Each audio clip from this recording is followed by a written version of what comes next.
Are you working with a band that has ambitious vocal layers? Are you stuck in the mix somewhere around here?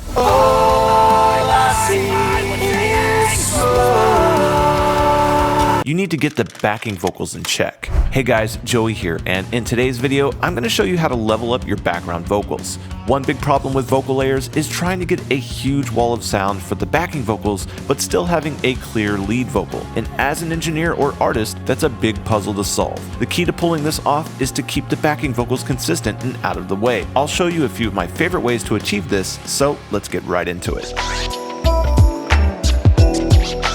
The first thing anyone can do to get cleaner background vocals is to align them.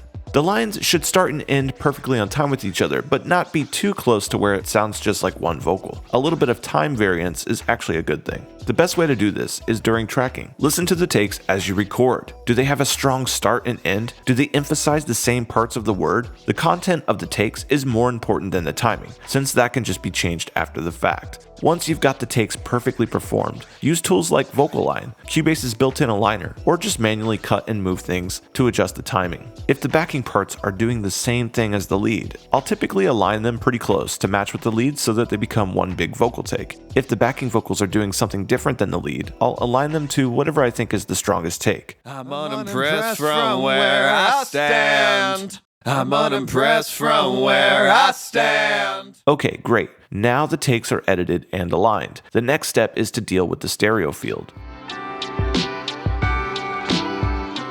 Panning backing vocals is an important step. It gets them out of the way of the lead vocal, which in most mixes will be center panned. Using a combination of hard panning, soft panning, and doublers will create space for the lead to shine. If there are only a few backing vocals, hard panning will make sure they're strong. I like to take these 100% left and right. If there's a ton of layers and harmonies, then bringing the main backing vocals in a bit will make sure that they're audible. When I build harmonies, I always try to identify which notes and takes serve the song best and make sure that they're the loudest. From here, every other harmony will be softer and panned further. Check it out.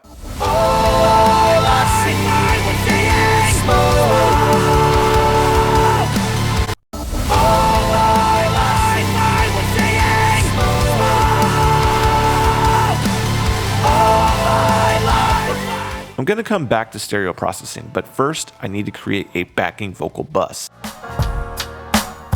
I'm going to do a bunch of stuff on this bus, including compression, EQ, and stereo processing, so let's start with the compression. In huge harmony stacks, the fundamental pitches can be all over the place. For example, A2 is 110 Hz, and C6 is 1046 Hz. To account for all of these pitch ranges, I like to use multiband compression on the bus. This makes sure that not one frequency range gets way too loud. Check this out. All I see is smoke. All I see is smoke.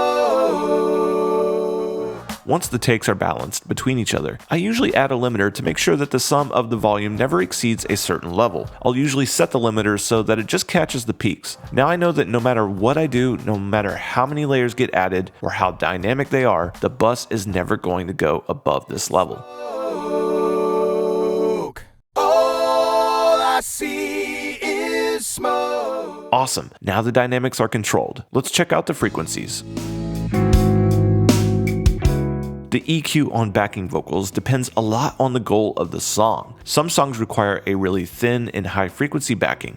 You'll often find this in more ambient songs where the backing vocals add air, not body. It's also really common to have songs that call for the backing vocals to have more body with a high frequency cutoff. The creative direction can be started by adjusting the gain on the multiband compressor bands. If there's supposed to be a lot of air, boost the high band. If the low band is too boomy and distracting, then bring down the lower bands. Once the intent is set, the backing vocals can get a lot cleaner with 3 EQ moves. First, filter out the low end. Where this filter lands is usually going to depend on the song, but somewhere around here is a good start. Now do the same for the high end. If you want sparkly, airy backing vocals, then leave it somewhere around here. The third EQ move that cleans up backing vocals is a simple mid-band reduction. To find the right setting for this, I'll grab a pretty narrow Q band and boost it. Play the backing vocal and lead vocals at the same time, and once I find a frequency where the backing vocal masks the main vocal, I'll just reduce that by a few dB. Listen to how clean the lead vocal gets after this cut. All my life I was breathing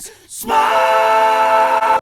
All my life I was breathing smoke.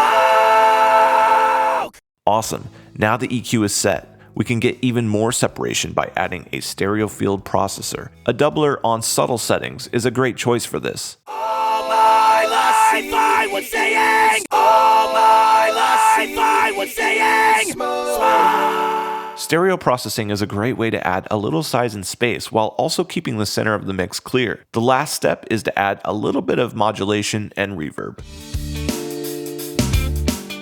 A cool trick to get even more clarity from these vocals is to run a chorus, phaser, or flanger on super low mix. This adds a subtle stereo imaging while also avoiding frequency buildup since the phase is constantly shifting. Check it out. All I see is smoke. All I see is smoke. Use these kinds of effects in combination with stereo widening for a really textured sound. Just make sure not to take any one effect too far or it's going to get distracting. Reverb is a really useful tool when it comes to differentiating and gluing vocals. Adding a slight ambience to the lead or background vocal is a cool way to give everything its own space. Sending all the vocals to the same reverb after that glues everything back together. For this song, let's try a more ambient lead vocal with lush reverb on the backing tracks. All my life I was breathing smoke. All my life I was breathing smoke. Now let's try the same thing with the roles reversed. I've got a long reverb on the lead and a more ambient reverb on the backing. All my life I was saying smoke. Reverb is an important step. You can hear how different the two examples felt. Keep this stuff in mind when dialing in your own vocal tracks. When it comes to vocal layers, make sure to be deliberate, make choices, and commit to them. If you don't, you might not know which layers are important and which ones aren't. Don't be afraid to ask the artist for reference so you know the vocal levels relative to each other. And finally, get creative. Try new stuff to get your own vocals to stand out. That's it for this one. How are you processing your background vocals? Are there any cool tricks that you're using in your mixes? Let me know in the comments below. Thanks for watching, and if you like this video, hit that subscribe button. Don't forget to check the links in the description below and tap that bell to get notified whenever we upload new videos. Until next time, happy mixing.